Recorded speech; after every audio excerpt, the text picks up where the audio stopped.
political issue. This is a national issue. It affects every single individual, every community, and Labour will always put our country first.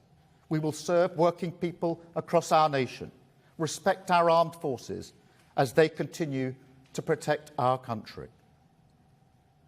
But on July the 4th, there is a choice, and you can choose to rebuild our country that is proud to stand shoulder to shoulder with European allies, that leads the way in standing up for our values and our freedom all around the world, and that will never shy away from doing our duty at home and abroad.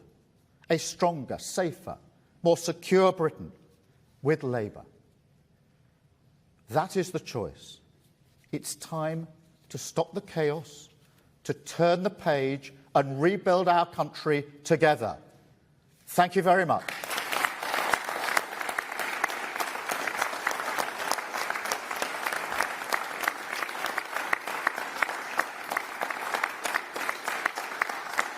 Thank you.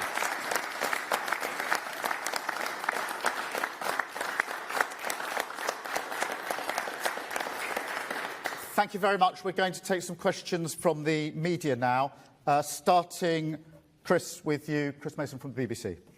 Thank you. Chris Mason, BBC News. Keir Starmer, you could be Prime Minister next month. If circumstances necessitated it, would you authorise the firing of nuclear weapons, yes or no? And has the Labour leopard really changed its spots on defence? The man who could be your Foreign Secretary, David Lammy, in a matter of weeks, the woman who could be Deputy Prime Minister, Angela Rayner, in a matter of weeks, both voted against the UK's nuclear weapons just 8 years ago, as did plenty of other current Labour frontbenchers. How unshakable are their views? Well, Chris, firstly, on the nuclear deterrence, it's fundamental. It's a vital part of our defence. And of course that means we have to be prepared to use it. Now, nobody who aspires to be Prime Minister would set out the circumstances in which it would be used. That would be irresponsible.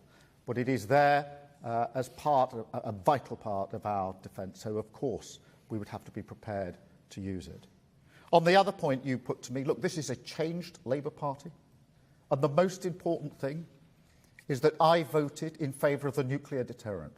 And if we are privileged to come in to serve, I will serve as the Prime Minister of this country. And my commitment to the nuclear deterrent is absolute. Absolute. That is why I voted for it. That is why I've changed this party. And that's why it will be the #1 issue for an incoming Labour government. Thank you, Chris. Carl from ITV. Thank you, Sir Keir. I just want to press you on that point. Angela Rayner and David Lammy both voted against renewing the nuclear deterrent. David Lammy said he was doing so on the basis of his Christian faith. Have you spoken to them about this? Have their views changed? Do they now support the nuclear deterrent? I lead this party. I've changed this party. If we're privileged to come in to serve, I will be the Prime Minister of the United Kingdom. And I've made my commitment to this absolutely clear. And I've got my whole cabinet, shadow cabinet, behind me on this. We have changed the Labour Party. And I know full well that national security, defence of our country is the #1 issue. That is why I voted to renew the deterrent, and that's why I've been absolutely clear on this. I lead from the front. I've always led from the front, and this is an issue I feel very, very strongly about. Thank you very much, Carl. Serena from Sky. You just said in your speech that you think playing a part on the global stage is important. You want to be a leader on the world stage. So on that issue, today 100 creatives have signed a letter urging you that if you get into government, they would like to see you halt UK arms sales to Israel. And they say this would end UK's complicity in war crimes in Gaza. Now, they said it would be a symbolic a symbolic move in line with your vision on change. Now, you said you want to see a summary of the UK's legal position around this. So my question is, do you believe in a moral case for stopping arms sales, given your concerns that you've said around the horrifying scenes in Gaza? Well, the scenes in Gaza are horrifying, particularly in relation to Rafah. And that's why the #1 priority is to ensure we get a ceasefire. We've been saying that for months now, and that means a ceasefire straight away, a cessation of the hostilities. Far too many people have lost their lives. Aid is desperately needed in the region. And of course, there are still hostages who are held and have been held for a very, very long time. So humanitarian aid needs to get in. There needs to be that ceasefire. And there needs to be the beginning of a political process that leads to a two-stage solution with Palestinian recognition as a state as part of that process, alongside a safe and secure Israel. So that's what needs to happen. That's where we want to work with allies. And that is important to me. But throughout this conflict, I've been in contact with our allies to make sure that if we are privileged to come in to serve our country, we're in a position to pick those discussions up and work with our allies towards that ceasefire. On the question of the arms sales, it is for the government, obviously, to review the licences. They do it one by one. They have got legal advice. We've been pressing them to disclose that legal advice. And I still press them to disclose that legal advice. Obviously, if we're privileged to come into power, we'll be able to see that advice or commission our own. But look, I will just add this, that the Rafah offensive should not go ahead. And that I think our government should follow the US lead on this in relation to arms sales and review the licences to see whether any of them would be or are being used in Rafah offensive. Thank you. James from Forces News. James. Hi. Given that Labour is committing to the future of the nuclear deterrent today, Sir Keir, have you given any thought personally as to what you might write in your letter of last resort to the commander of the Royal Navy submarine who might have to fire those weapons should you be unable to communicate that order in person? Well, James, my commitment to the deterrent is absolute. As I've made clear in my votes in Parliament, as I've made clear on a number of occasions in speeches and other interventions, and as I made clear when I went to Barrow to see for myself the submarines being built. As to the circumstances in which the deterrent would be used, obviously that is a matter of high confidentiality, and as I say earlier, you wouldn't and nobody would expect someone who is serious about being Prime Minister to disclose the circumstances in which he or she might take action. Thank you so much, James. Amelia from Channel 4. You've mentioned your changed Labour Party there several times. Events around candidate selections over the past week have drawn a lot of heat. Is enraging the Labour left actually part of your campaign strategy? And specifically, how comfortable are you with the way Faisal Shaheen's case has been handled? Well, this is a changed Labour Party. And part of that change is being absolutely clear about country first, being absolutely clear about the importance of defence and security, which is what we are doing this morning. And part of it is about making sure I've got the best possible candidates to put before the country. I am delighted that what you're seeing behind me is some of our brilliant candidates who've served their country, distinguished individuals who, as Louise said, have served their country and are now not standing by but want to come and join the Labour team. We've got 14. That's a record. That is evidence of a changed Labour Party. 14. That's the highest number in recent times that we've ever had as a Labour Party. So I make no apologies for the fact that I wanted the highest possible candidates to go into this election. This is a changed Labour Party. It is a Labour Party back in the service of working people, a Labour Party that puts defence of the realm and national security as our number one issue. Thank you so much. Elaine from ITV Granada. Yes, Elaine Wilcox, ITV Granada. Conflict is going on right now in Gaza, but you didn't mention it in your speech just now. Voters here in the northwest have been abandoning you in droves over your leadership or lack of leadership on Gaza. As a former human rights lawyer, do human rights matter in Gaza? Yes, of course. And international law matters in Gaza, and accountability matters in Gaza. And you wouldn't be human if you weren't affected by the images that we've seen, the reports coming out of Gaza the sheer number of people who've been killed, many of them women and children, and also the knowledge that the hostages are still being held. And I've met some of the families of Palestinians in Gaza who've lost family members. That's extremely moving, very powerful. I've met the families of those who've got hostages who are still being held in this conflict. And again, nobody can be but moved by their powerful testimonies. The best thing we can do for both sides, for everybody concerned, is to press for that ceasefire immediately, straight away. That has been our position for weeks and weeks and weeks and months. We will join with other countries to that end if we get the opportunity to do so. And I think there's a lot of common ground here with other people who I know are deeply concerned about the issue in Gaza, and I'm not surprised. But the first and most fundamental thing is getting that ceasefire, ensuring we can get hostages out. I shudder to think what state they will be in. To make sure we can get humanitarian aid in, desperately needed, and has been for a long time, absolute catastrophe. And then, you know, that duty that we will have if we come into power to play our full part in resolving the conflict in the Middle East for the long term. And that can only happen if we work with our allies, if we play our part on the world stage, and clear the path for a two-state solution. I'm not going to pretend that's going to be easy. I'm not going to pretend this isn't a very difficult starting point. But that has to be, will be, the only way forward. Thank you so much. Aletha from The Guardian. Alita. Hi, Keir. You've been on quite the political journey. To summarise, at university you set up a Marxist journal, you ran for leadership on a left-wing campaign and have since dropped most of those pledges, and last week you described yourself as a socialist. At what point in your life did you come to support the use of nuclear weapons, and why? And one more, if I may. Rishi Sunak earned a fortune working at the Children's Investment Hedge Fund, which engineered a deal at the heart of the financial crisis.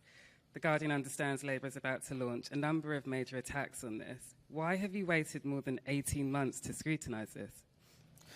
Firstly, on the question of national security, Alita, as you know, before I came into politics in 2015, I was the Director of Public Prosecutions. So I had to work with our security and intelligence services on national security issues.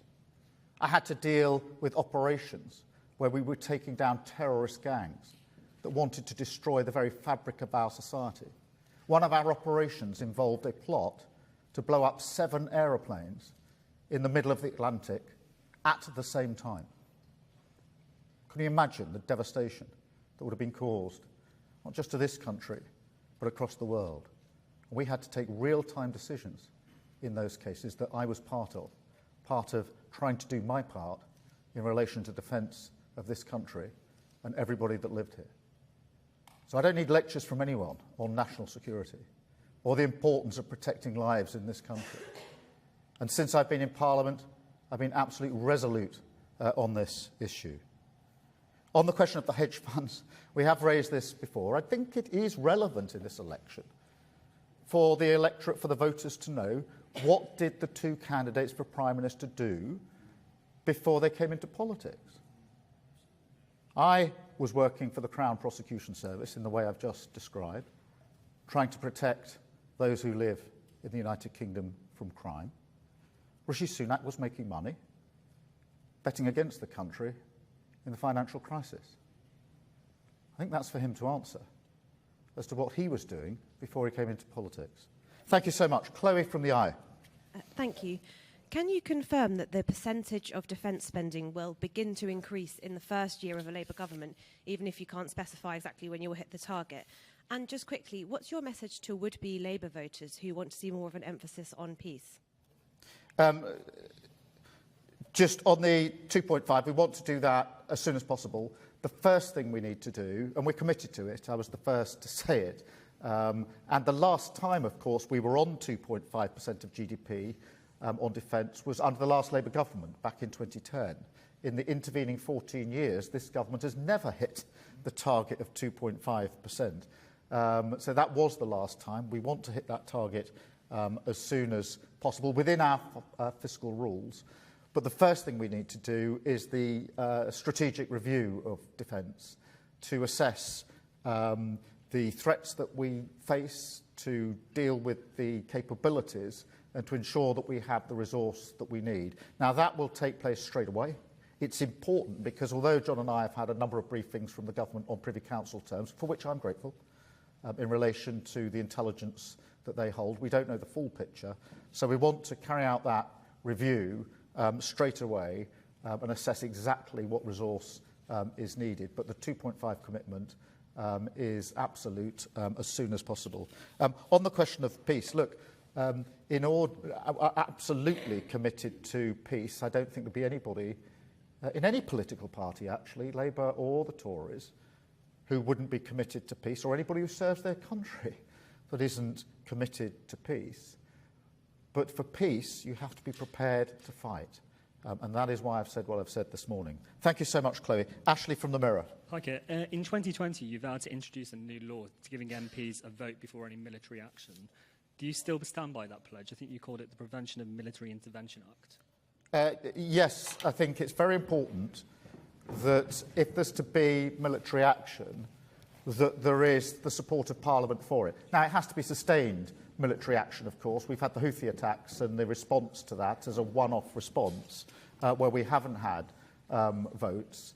But where it's sustained, I do think, and this is actually something David Cameron effectively introduced, it's practice and convention, if you like, because he could see, and I can see, the importance of ensuring that the whole House is behind any action that is deployed. And I think for our armed forces, it is important as well, if it's sustained action, for them to know that Parliament is fully behind the action that they are being asked to take when they put their lives on the line. Thank you very much, Ashley. Max from The Times. Max Kennett from The Times. Last year, you said you would repeal the Northern Ireland Legacy Bill, which gives an amnesty for crimes committed during the Troubles. That bill was supported by many of the veterans groups you stand alongside. Are you still committed to repealing it? And if so, are you worried about dragging elderly veterans into the courtrooms again? Well, I am committed to repealing it, and I'll tell you for why. I worked in Northern Ireland for 5 years, working as part of the Good Friday Agreement to establish the police service of Northern Ireland and to ensure that that police service had the confidence of all communities. And that was a very successful piece of work, never complete in Northern Ireland, but a hugely important part of our history, which is very important to me in terms of my journey. In relation to that legislation, for a government in Westminster to pass legislation which has the support of no political party in Northern Ireland and no community in Northern Ireland is, in my view, a mistake, particularly based on my experience in Northern Ireland. And I would actually dispute that across the armed services that they're all against the they're all against repealing or the legislation because it provides an amnesty for all sides, including the terrorists. And I know that many people feel extremely uncomfortable about that. I don't doubt the issue has to be resolved, but resolving it without the consent and the support of the communities and political parties in Northern Ireland, in my experience, having worked in Northern Ireland for 5 years, is not the right way to resolve this admittedly difficult issue. Thank you so much, Max. Jim from the FT. Jim Pickard, Financial Times. Having a thriving domestic steel industry is a very important part of Britain's national security. The Labour Party has criticised the £500 million deal that the government has done with Tata Steel to keep Port Talbot going because it will involve the loss of thousands of jobs in turning that site green. But you are potentially about to enter government as Prime Minister. Would you continue that deal that hasn't quite been completed, or would you rip it up and start again with the potential risk of Tata Steel walking away completely from the UK? I'm very concerned about the situation in Port Talbot. I'm very concerned about the situation in Scunthorpe because it is very important for us that we have the capability in the United Kingdom to produce our own steel. And that is on the line in relation to what's going on in Port Talbot and in Scunthorpe. So I went to Port Talbot myself, as you would expect, to talk to the workforce there, to talk to the trade unions, to talk to the management, and to talk to the ownership, to have confidential discussions with them because my number one issue has been to save those jobs that are there, that are at risk, and I've looked in the eyes of those that are vulnerable to losing their jobs, but also the importance of the steel industry. What I wouldn't do is what Rishi Sunak did, which is when Mark Drakeford, as First Minister of Wales, asked Rishi Sunak as Prime Minister for a phone call to discuss jointly how they could save those jobs. Rishi Sunak said, "I'm too busy." That's shocking. I went to Scunthorpe. I've spoken to the management of Scunthorpe and to the workforce at Scunthorpe. Their issue is whether they can get an electric arc furnace in quickly. I've understood the issues and the problems. I'm absolutely committed that we can overcome those hurdles with them. So in relation to Port Talbot and to Scunthorpe, I'm absolutely vested in not just saving those jobs, important though that is, but also to the future of steel making in this country. Because my fear is if we lose it, we'll never get it back, and that will be a backward step. Thank you, Jim. Amy from The Telegraph. Thank you. Amy Gibbons from The Telegraph. Firstly, can I ask, what do you think is the number one threat to Britain's national security? And secondly, on a different issue, do you regret that another private school is closing as a result of your plans to add VAT to fees? Will you take responsibility for that? Well, the number one threat to national security is not taking it seriously enough. It's not appreciating that it has to be the number one priority. The threats are obviously threats, in relation to Russia, China, the Middle East, etc., etc. The conflict, I do think most people feel we're in a more volatile world now than we've been for some time. The nature of the threats has changed. As I say, it's not just the traditional way in which threats are carried out. It's cyber, it's information, a part of the attack on us. But understanding national security is the number one issue. In relation to, sorry, the second part of your question, on private schools. Look, I've seen a number of reports of private schools closing, and you look at the details, it's got nothing to do with Labour Party policy at all. In fact, I think hundreds of private schools have closed over the last 14 years. And it's about time that was put into the mix when these stories are reported. Thank you very much. And I'll go to Noah from The Sun. Thank you, Keir. John said earlier that men and women in the armed forces will be at the heart of Labour's plans for defence. So could you please clarify today whether you will keep a veterans minister in your cabinet? Yes, we will. I think it's very important, and so yes, we've been committed to veterans for a long time. John and I have spent a lot of time with veterans. We're very pleased to have some with us here today. Thank you. Thank you all very much. Thank you for being here. I know it's a bit hot in this room. We can now all go outside and enjoy a little bit of the fresh air. Thank you very much indeed.